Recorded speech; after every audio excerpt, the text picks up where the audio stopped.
जमींदार की बीवी ने अपने बेटे को डांटते हुए कहा, जिसके जवाब में उसने माँ को सारी हकीकत बता दी।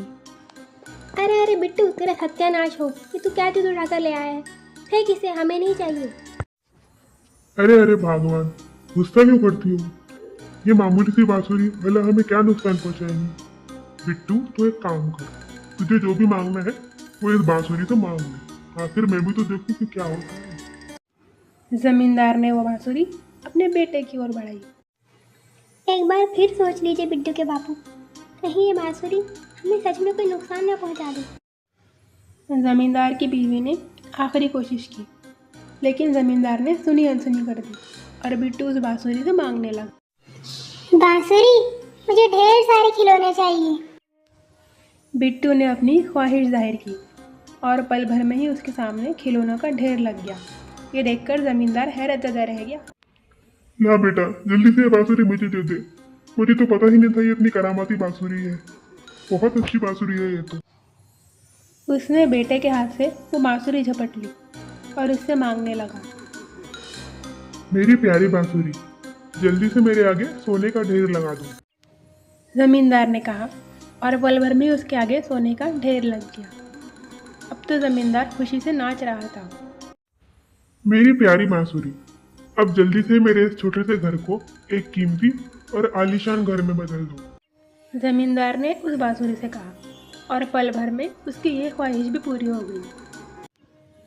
अब तो जमींदार बड़ा खुश हुआ और अभी उस बांसुरी से अपनी अगली ख्वाहिश कहने ही जा रहा था कि अचानक वो बांसुरी खुद ही बोलने लगी। मुझसे जो भी मांगोगे मैं जरूर पूरा करूंगी, लेकिन बदले में मैं तुम्हें कुछ न कुछ नुकसान जरूर पहुंचाऊंगी। और बस इसके साथ ही एक धमाका हुआ और पल भर में ही सब कुछ गायब हो गया। अब वहाँ सिर्फ ज़मींदार था और उसकी बीवी जो एक मेंढक बन चुकी थी और बेटा जो चूहा बन चुका था। और वो जादुई बांसुरी अब भी बजे जा रही थी। अरे अरे गांव वालों, देखो देखो ये क्या हो गया। हाय, अब मैं क्या करूं, कहाँ जाऊं? ये बांसुरी ने तो मुझे बर्बाद कर दिया है। हाय, अब मैं क्या करूं, क्या करूं? ज़मींदार ज़ोर ज़ोर से रोने और गिड़गिड़ाने लगा। उसकी आवाज़ सुनकर कुछ गांव वाले भी वहाँ पर जमा हो गए, जिनमें मीना और उसके चाचा भी थे। ज़मींदार की नज़र जैसे ही मीना पर पड़ी, वो और ज़ोर ज़ोर से रोने लगा। अरे मीना बेटा, अब तू ही कुछ कर, बचा ले हमें इस मुसीबत से।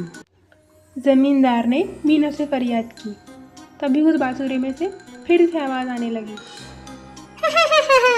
मुझसे जो भी मांगोगे मैं जरूर पूरा करूंगी, लेकिन बदले में मैं तुम्हें कुछ न कुछ नुकसान जरूर पहुंचाऊंगी। और अपनी जगह से उछलकर वो सीधी मीना के पास आ गई। ये देखकर मीना ने झट से वो बांसुरी हाथ में लेकर दौड़ लगा दी और उसे वहाँ पास ही जलती हुई आग में फेंक दिया। बांसुरी का जलना था कि सब कुछ नॉर्मल हो गया और ज़मींदार की बीवी और बेटा भी वापस इंसान बन गए। दूसरे दिन मीना खेतों में काम कर रही थी कि उसे अचानक फिर वही आवाज़ सुनाई दी।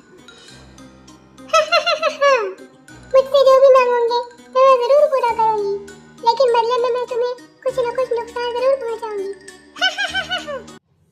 मीना डर गई और डर के मारे वहाँ से भागने का सोच ही रही थी कि अचानक बिट्टू हंसता हुआ वहाँ आ मौजूद हुआ और उसे इस तरह से हंसता देखकर मीना भी जोर जोर से हंसने लगी।